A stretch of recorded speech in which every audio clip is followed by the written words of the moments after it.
কেউ যদি সাকরাইন ঘুরতে আসতে চান তাহলে সবার প্রথম আপনাদের আসতে হবে বরিশাল থেকে লঞ্চঘাট থেকে বেলতলা খেয়াঘাট থেকে আপনি সামনে কারো কাছে জিজ্ঞেস করলেই সবাই দেখিয়ে দেবে কোথায় সাকরাইনে যাওয়ার জায়গা। তো সাকরাইন আসলে জায়গাটা খুবই সুন্দর। আপনারা যদি ঘুরতে আসেন বিকেল টাইম অথবা সন্ধ্যার আগে আগে তাহলে খুবই এনজয় করতে পারবেন। আসলে ভিডিওতে অনেক কিছু বলা যায়, তবে একটি যে কোনো জায়গায় না ঘুরতে গেলে কখনোই তার মজা উপভোগ করা সম্ভব নয়।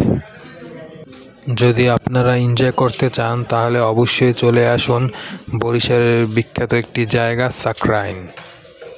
বাবা মেয়ে বসে আছে। আরিশা, আম্মু, আম্মু, বাবা মেয়ে কি ঘুরতে এসেছো?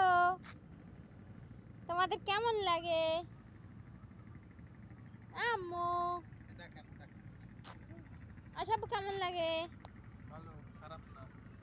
আরিশা তোমার কেমন লাগে?